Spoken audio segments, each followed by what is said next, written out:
Fica à Fechado. vontade. Então, ó, primeiramente, boa tarde, noite, né? Queria agradecer aí o convite do Rafael e da Fernanda para falar. Até fiquei um tantico surpreso, né? Quando me pediram para falar de hepatite C, vou ser bem honesto. Fazia uns 2, 3 anos que eu não dava aula acho que desde a pandemia nunca mais falei de hepatite C. É, bom, vamos lá. Então, tem gente, talvez acredito eu que eu devo ser o mais velho aqui da apresentação. Então, a hepatite C realmente, o que a gente vê hoje foi um avanço tremendo. Talvez nesses 20 anos aí que eu mexo com doenças hepáticas, foi o maior avanço. Onde a gente tinha um tratamento, quando eu comecei a tratar em 2003, que tratava e curava 20%, 30% dos pacientes, tinha vários efeitos colaterais até hoje, os dias atuais, que vocês devem estar vendo e a gente vê, os tratamentos são super simples. Hoje, o maior desafio nosso, médico, não é nem mais tratar os doentes, e sim achar os pacientes infectados, né? Esse é o maior desafio. Bom, um pouquinho de história, é um vírus, RNA, e, bom, os meus preceptores falaram da hepatite não A, não B, acho que vocês não devem ter ouvido falar mais disso, mas falava, era hepatite não A, não E, né? E foi descoberto em 88, né? Antes disso, todo mundo que teve contato com sangue contaminado eram os fatores de risco. A gente sabe que não tem vacina e o primeiro tratamento aprovado foi em 81. Como eu já comentei com vocês, antes de 2011, né, o tratamento durava, não era até um ano, chegava a durar um ano e meio, era basicamente a base de interferon, e é onde a gente conseguia, na melhor das hipóteses, taxas de cura entre 40% e 50%.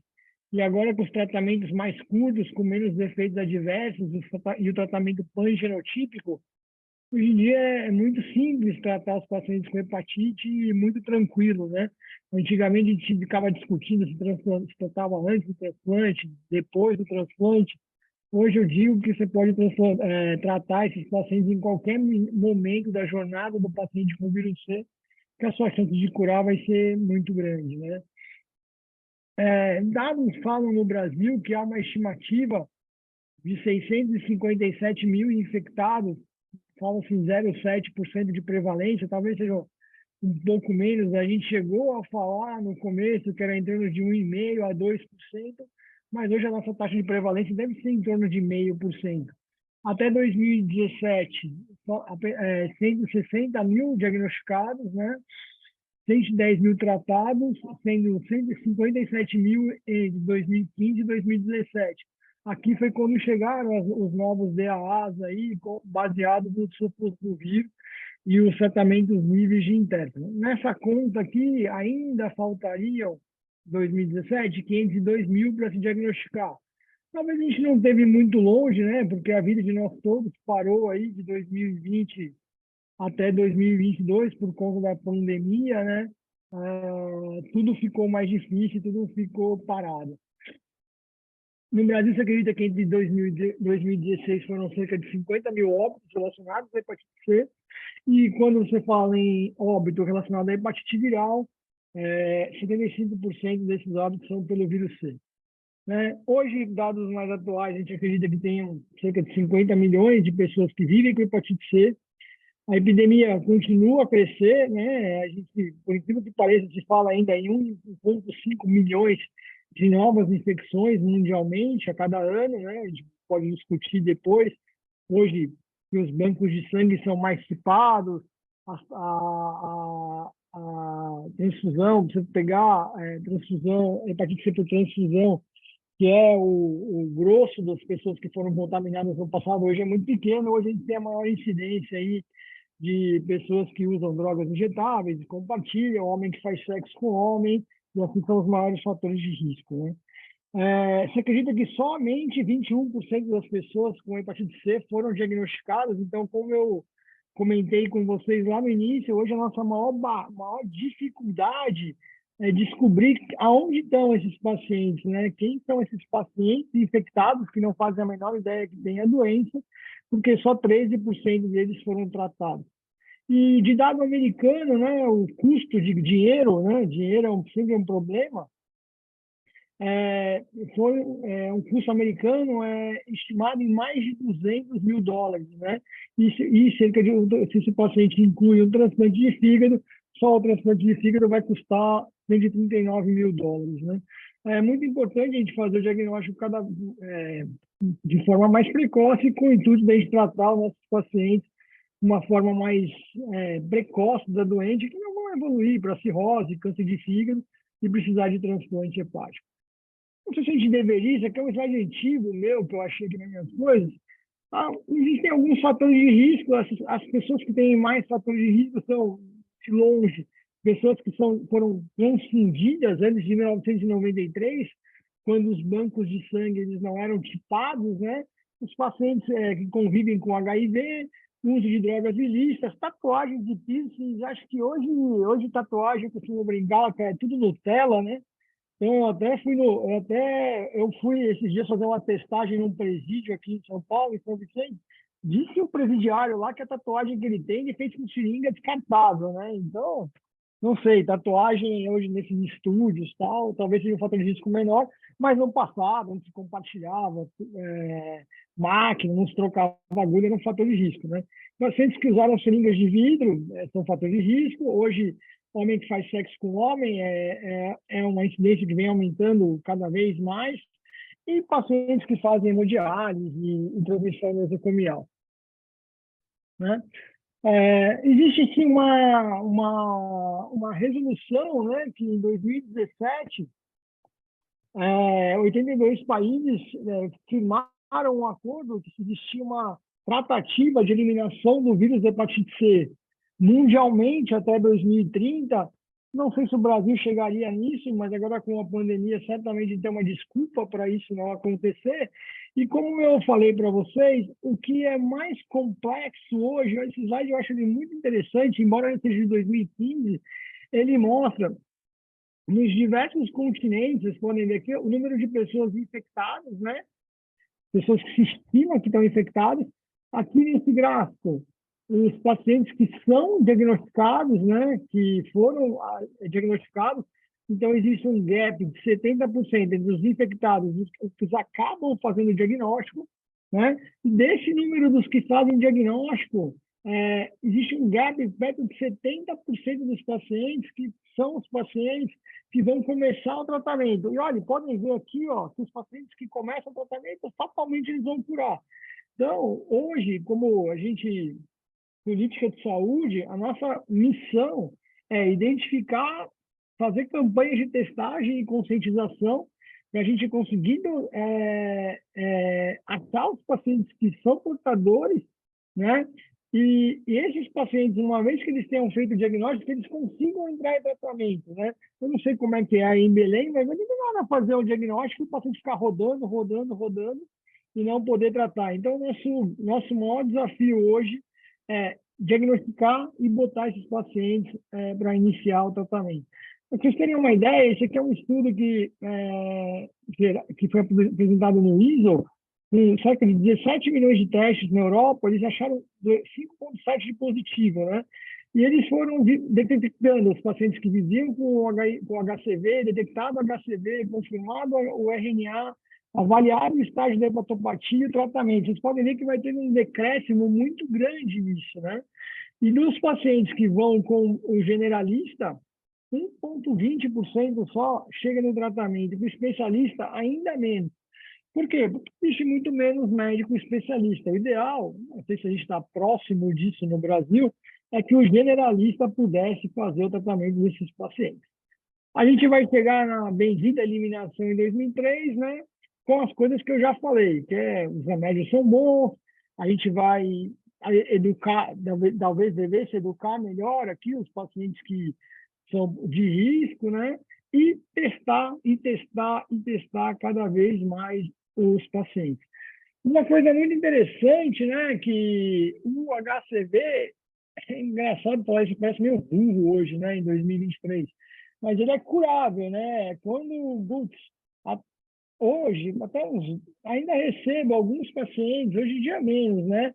Mas quando começou a história das drogas novas, baseadas no sofosbuvir, muitos pacientes vinham falando que, passei com o meu médico, falou que não tem cura, que não tem jeito, que eu vou precisar de um transplante, que eu vou morrer com isso, né? Então, muitos dos nossos colegas médicos, eles acabam que eles são pouco educados, né? E o HCV é uma doença totalmente curável. O que, para a gente chegar lá na história da erradicação até 2030, né, o que a gente gostaria, né, que a gente tivesse uma redução de 90% dos novos casos de hepatite B e C crônica, 80% das pessoas elegíveis ao tratamento de hepatite B e hepatite C fossem tratadas, e com isso a gente conseguiria uma redução 65% na redução dos óbitos por hepatite B e hepatite C, né? Então, ainda parece meio esquisito, mas a gente tem uma mortalidade ainda razoável associada às hepatites virais, né? Essa aqui, de novo, como é que a gente tende a chegar 80% das pessoas tratadas pelo vírus C, a gente precisa fazer teste, diagnosticar 90%, né? Então, a gente tem um trabalho muito árduo aí para fazer. Acho que aí em Belém, como aqui no servidor, a gente acaba sendo hospital terciário, né? Então a gente acaba fazendo um pouco diagnóstico, a gente recebe os pacientes, mas o ideal é que a gente conseguisse conscientizar e na atenção básica de saúde que conseguissem fazer esse diagnóstico.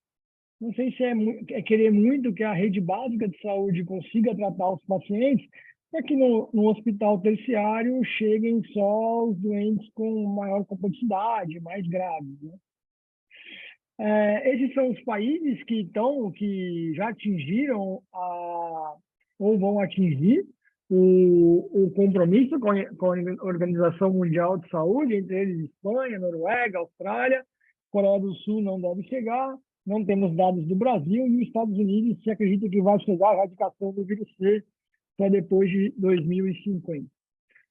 Como é que é o ideal é que a gente chegue, né, para eliminar o vírus, né, eliminar a infecção pelo vírus, é basicamente o que a gente tem hoje, né? Regimes simples e pangenotipos. Isso a gente conseguiu. Hoje é muito simples tratar hepatite C. Aumentar o número de tratadores, talvez fosse capacitar mais pessoas para tratar o vírus, né? Aumentar o número de locais de tratamento, eu não sei como é que é a acessibilidade, beleza? Só vocês, assim, da casa, tratam, ou tem muito mais gente que tratam, e as políticas públicas e processos amigáveis. Isso, por incrível que pareça, a gente só mete a porrada no governo, o Ministério da Saúde, a rede de hepatite, vem simplificando muito o tratamento. Então, o que a gente precisa é aumentar o número de tratadores e aumentar o número de locais dos doadores. O que a gente precisa para curar um doente? Que seja simples, né? Que ele faça uma estrada curta. Como é que a gente vai arrumando maneiras de fracassar? Se a gente vai colocando um mata-burro, será que eu preciso usar ribavirina? Não preciso usar ribavirina? Putz, a carga viral é 1 milhão, 2 milhões, 5 milhões. Putz, será que tem resistência viral? Será que é genótipo A? Será que é genótipo B? Eu fiz um genótipo, o genótipo era 1, mas na verdade o genótipo era 3, eu escolhi o tratamento errado, né? O subtipo, né, pode impactar aí 23%. Se esses pacientes é co-infectado com vírus B e HIV, a classificação da fibrose, né? E a aderência irregular do paciente, essas são todas maneiras de eu não conseguir curar. Parece idiota que eu vou falar, né? Para quem é mais novo, assim, mas o que esse cara tá falando? Uma porrada de coisa. Hoje a gente só fica sabendo se é F3 ou F4, ver se ele tem fibrose avançada ou não, para saber se a gente vai dar alta depois de curar ou vai continuar acompanhando esse paciente no ambulatório e dar um comprimido, né?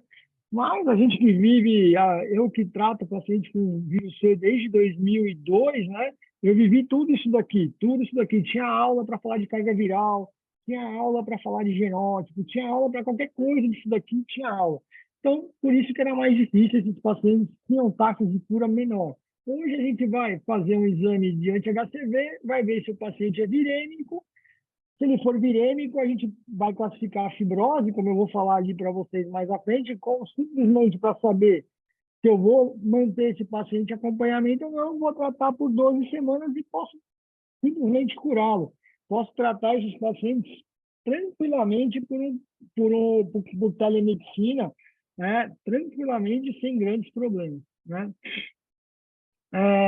O primeiro DA aprovado foi em 2013, né, aqui no Brasil. O início do tratamento dos DAs foi em 2015, né? E aqui a gente tratou muitos pacientes, porque eram pacientes que estavam todos represados, eram pacientes que tinham feito injeção, tinham feito ribavirin, estavam sedentos para curar o vírus, e esses pacientes estavam todos na nossa mão. Aqui veio a história da OMS, aqui veio o foco na eliminação, e hoje o que a gente tem? O nosso grande desafio é achar os pacientes. Por incrível que pareça, quando a gente começou o tratamento com o DAA, como não tinha tratamento para todo mundo e custava caro, se é que assim posso dizer, a gente só tratou os pacientes mais graves no começo, F3, F4, pós-transplante, e hoje o tratamento ele é para todo mundo, independente da fibrose. Foram removidas algumas barreiras, por exemplo, não é mais necessário a genotipagem para saber se é genótipo 1 ou 3, se vai tratar de um jeito ou de outro. A gente precisa saber só da fibrose para dizer como é que vai ser o segmento desse paciente depois que ele tiver alta. A gente não precisa mais de ribavirina e até, isso eu não sei dizer, mas quem mexe com a sistematização e bota no, sei lá como é que chama, agora não sei se é ágil, é o programa do vírus, o programa do Ministério da Saúde ficou mais fácil, né? Então, quem são as pessoas que têm, além da população geral, quem são as pessoas que têm mais chance de ter o HCV? São os privados de liberdade, aumenta até em 40 vezes nas prisões, comparado com a população geral. Nós, aqui pela Sociedade Paulista, fizemos uma testagem agora numa penitenciária em Santos, onde de 500 testes tivemos 9 positivos, deu 1,2%, né? E o interessante é que agora, uma semana atrás, eu fui lá para prescrever o tratamento. Então, a gente conseguiu, nesse local, fazer a cascata completa. Diagnosticamos, prescrevemos o remédio e vamos ver se trata. Essa aqui não é muito a nossa realidade, migrando, isso aqui é uma realidade basicamente na Europa, né? Está tendo muita migração.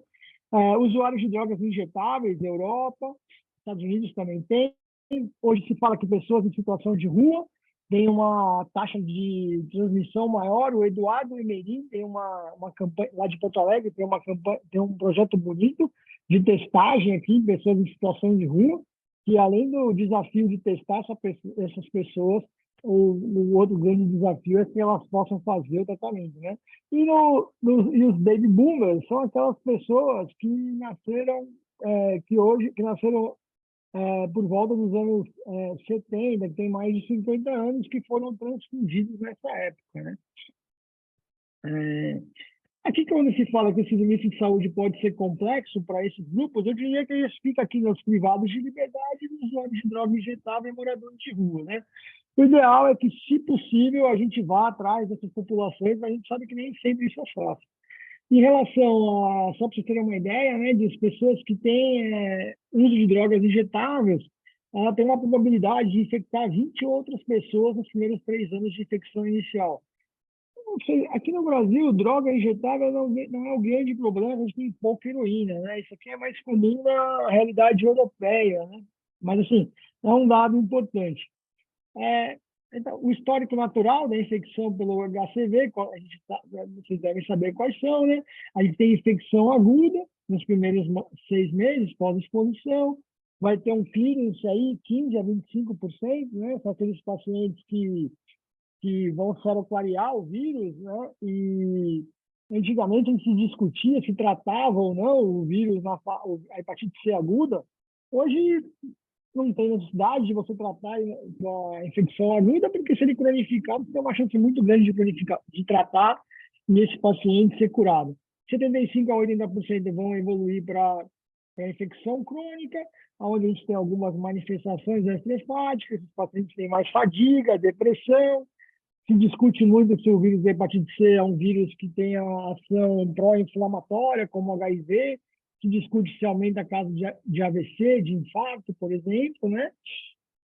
E desses pacientes aí, 10 a 20% vão desenvolver cirrose nos primeiros 20 anos, outros pacientes não vão cursar com a doença, com a infecção sem evoluir para cirrose ao longo da vida, e 30% vão demorar mais de 20 anos, né? E os pacientes com cirrose, esse aí no hospital terciário, é o que a gente está, é nosso arroz com feijão, a gente está cansado de ver, que você vai ter até 30% de descompensação em 10 anos, e o paciente com cirrose, ele tem uma chance de desenvolver CHC 1 a 4% ao ano. Os pacientes que curam o vírus, eles mantêm esse risco de desenvolver CHC, mas esse risco é um pouco menor.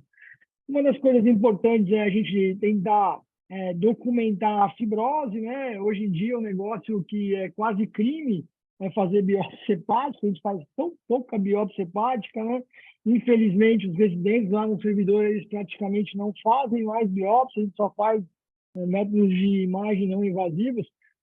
Eu recomendo que se vocês aí, os residentes de Belém, façam biópsia e aproveitem os cirurgiões para ensinar, porque hoje, infelizmente, a gente faz muito pouca biópsia em doença hepática.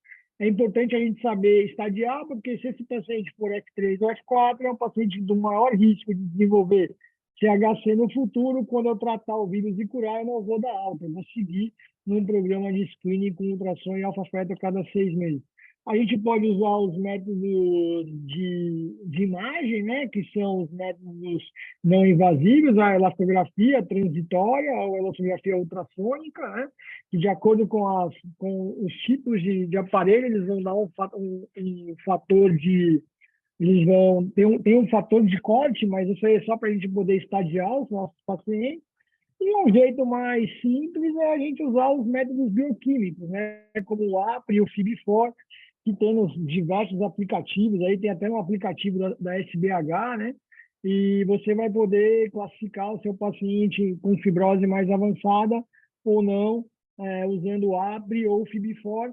Eles não são bons para esses pacientes aqui entre F1 e F2, mas assim, para afastar a fibrose avançada, eles são bons. Então, na impossibilidade de usar os métodos não invasivos ou fazer biópsia, o método bioquímico te ajuda. Eu acho que é bastante aceitável você fazer o método bioquímico. Hoje, mais pessoas morrem de complicações do HCV do que do HIV, isso é uma realidade, né? Os pacientes que convivem com HIV hoje têm uma vida longa e tranquila, né? E o que é muito importante é que hoje nós estamos numa... A gente está em torno de 95% de taxas de cura, né? Como eu falei para vocês, antes de 2015, os tratamentos eram baseados em interferon pugilado, onde o doente tomava uma injeção por semana, né? Isso aí dava febre, dor no corpo, calafrio, sintoma gripal, descompensava doença autoimune. E aí, depois de 2014, com o aparecimento dos primeiros o Cimeprevir e o Sofosbuvir, a gente foi vindo com tratamentos com menor duração, menor quantidade de remédios, mais taxas de cura e sem interferon. Isso aqui é só para vocês terem uma ideia de como a gente evoluiu. Ó. Isso aqui é um slide velho, não sei como eu arrumei isso aqui. Mas a gente passou de 7% a 93% a 100%, né? E com o tratamento que a gente tem hoje, não tem muita dúvida se usa ribavirin, qual é o genótipo. A gente chegou no estado da arte, onde ficou tão simples que assim não tem praticamente ciência nenhuma no tratamento da hepatite C. O que é interessante desse slide aqui de junho de 2022, que olha como é fácil tratar pessoas, né? Mas quando você traz isso para a população, por mais que a gente trate, né, hoje, a gente consiga altas taxas de cura, em 2018, por exemplo, na população, esse número ainda, como número absoluto, ainda é relativamente pequeno, né? Esses dos DAs, eles não se permitiram tratar pacientes cirróticos, tratar pacientes descompensados, com comorbidades, com disfunção renal, psiquiátrica, né? Então, para dar muita alteração psiquiátrica, depressão, surto e tal. Pacientes transplantados, não sei se Fernanda com certeza lembra da época do Brigadeiro, lá, a gente tratava paciente com téfilo pegilado e ribavirin. Nossa, depois do transplante era um inferno, o doente Com curava certeza. 20, curava apenas 20%, tinha anemia pra caramba, tinha uma porrada de efeito colateral, aumenta a chance de ter rejeição. E hoje a gente dá uma pílulazinha super simples, né? E os pacientes drogaditos talvez seja mais fácil a gente tratar também. Isso aqui é um pouco da história dos DAAs, né? A gente tem basicamente os inibidores de protease, que eles acabam por Previr, que era lá no começo, esse SNV, que era o Cineprevir, né? Depois a gente teve aqui no Brasil a chegada do Daclatazir, que era um inibidor de protease pangenotípico, É, né? Pangenotípico. Depois tivemos o Ledipasvir e depois o que a gente tem hoje, que é o nosso tratamento básico, que é o que a gente usa aqui no Brasil, basicamente disponível, que é o Sofosbuvir com o Velpatazir. A gente teve alguns outros esquemas, esses esquemas todos aqui são da Gilead. Esse aqui foi uma droga que não chegou no Brasil, que era uma droga da MSD. Esse aqui é o Pibentrazir com Glecaprevir, que é uma droga que a gente ainda tem no Brasil, que a gente usou para alguns casos refratários, mas hoje em dia a gente quase não tem mais, essas drogas estão todas vencendo no Ministério da Saúde, e essa era a primeira droga da AVE, que era uma droga um pouquinho mais enrolada. Então, os nossos tratamentos, eles vão usar o NS5B, né? Inibidor da polimerase, e o não nucleosídeo, que é o Buvir, né? Lembrando que os inibidores de protease a gente não deve usar nos cirróticos descompensados, que você pode ter descompensação. Esse aqui é o tratamento que a gente tem hoje, basicamente, que é o tratamento pangenotípico, do genótipo 1 ao 6, para paciente compensado ou descompensado, né? Ele vai ser um comprimido ao dia, não tem nenhuma graça, né? Você no chá de vai usar por 12 semanas, e no cirrótico descompensado, o que você deve fazer é tentar ou usar com ribavirin, que no cirrótico descompensado a gente não usa, né? Ribavirin dá anemia, pode dar disfunção renal, a gente pode tratar esse paciente em 24 semanas, né? Então, puxa, por isso que eu falei que é muito simples, né? Porque hoje, tratamento de hepatite C é esse slide aqui só, né? Eu falei um monte de coisa antes e tal, porque senão a aula ia durar 34 segundos, né? Aí vocês não iam me convidar nunca mais. O sofosbuvir e o velpatazir, da onde veio os estudos de registro, são os estudos astral, né? Que tratou com sofrivel sem ribavirina genótipo 1 ao 6, vocês podem ver com taxas de cura batendo lá 98, 96. Foi avaliado em pacientes com cirrose, Child B, por exemplo, com taxas de cura de 83, 86. Quando você deu por 12 semanas, você chegou a 94. E pacientes com HIV também. Então, hoje ficou muito simples, muito fácil, e o Ministério da Saúde nos permite que a gente trate os nossos pacientes com sofosbuvir e velpatazir, né? E existem alguns estudos de vida real, esse aqui é um estudo de vida real italiano, né? Que podem ver que as barras, todas lá em cima, batem quase 100%, né? E aí, essa simplicidade é a estratégia para a gente conseguir tratar e curar muito mais dos nossos pacientes. O tratamento como prevenção, ele pode ser, isso aqui é um slide que ele tenta propor como você conseguiria acabar com o vírus da hepatite C numa escala dos pacientes, com usuários de droga endovenosa, né? Isso aqui é um estudo australiano, que quanto mais pacientes você trata, né, você vai chegar à cura, com certeza, mais rapidamente.